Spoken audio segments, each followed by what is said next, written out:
Good morning, everybody. Can't wait to read you chapter 2 today. And don't forget, we're reading this by Welford. Now, I have a strange little thing to tell you. While I've been reading this, I haven't been too certain about how to pronounce the little boy's name at the very beginning. And so I got in touch with the author, who was very kind and got back to me straight away and said, you pronounce it Alva. So the old-fashioned version of Alfie in this book is Alva, and I'll remember that now because Ross Welford told me himself how to pronounce it. How exciting. This is chapter 2. Ready? If you want to ask me, why did you do it? Go ahead. I don't mind. I've asked myself that many, many times. I still do not know the whole answer. All I can say is that I was very young and very, very scared.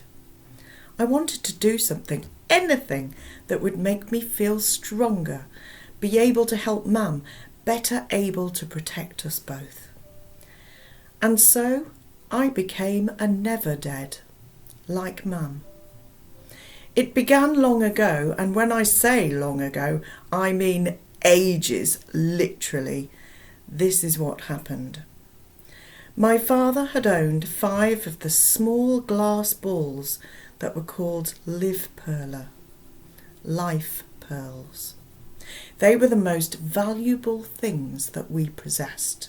Mum said that they might be the most valuable things in the world ever. People had killed to obtain them. Da had died trying to keep them. And so we told no one that we had them. Now there were only 3 left. 1 for Mum and 2 for me when I was older. I knew all that. Mum had told me enough times. Not until you are grown, Alva. You must be patient. But I could not wait. On the 3rd evening in the cave, while Mum was out looking for fresh water, I opened the little clay pot and took out the live perler. Although they were old, the glass marbles shone in the half-twilight from outside, the thick liquid within seeming to glow amber when I held one near the fire. Biffa sat up on a little rocky shelf on the opposite side of the fire, her yellow eyes shining like the glass balls. Did she know? She mewled. The little cat growled that made us think she was talking to us. Biffa often seemed to know these things.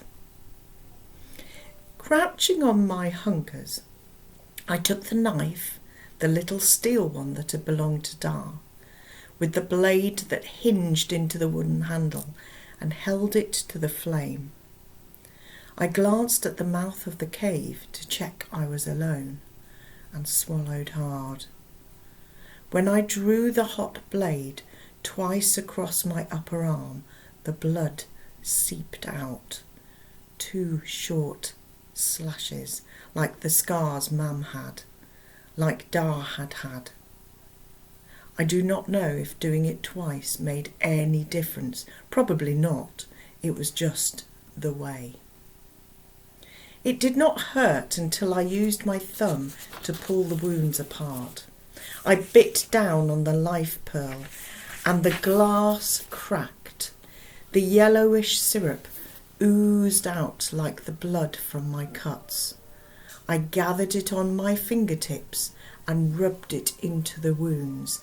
Then I did it again and again until there was none left. It stung like a fresh nettle in the spring.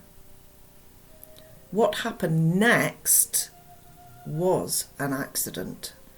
I have played it over and over in my mind, like people play videotapes today. Could I have done anything differently? I do not know. I think Biffa was just curious. She cannot have known, but as I said, she was a very knowing cat.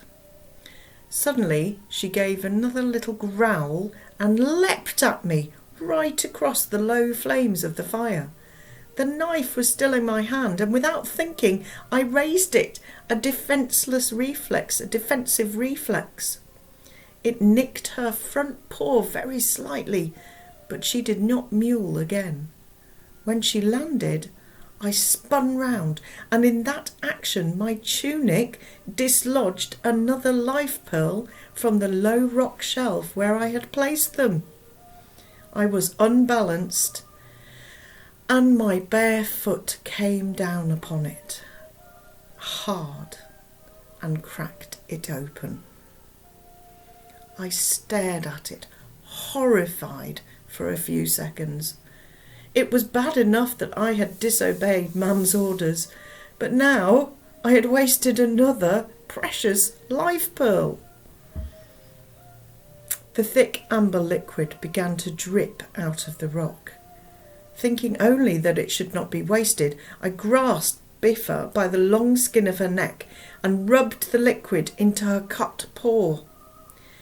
It was not mischief, as I said to Mam again and again over the years. I was just trying not to waste it.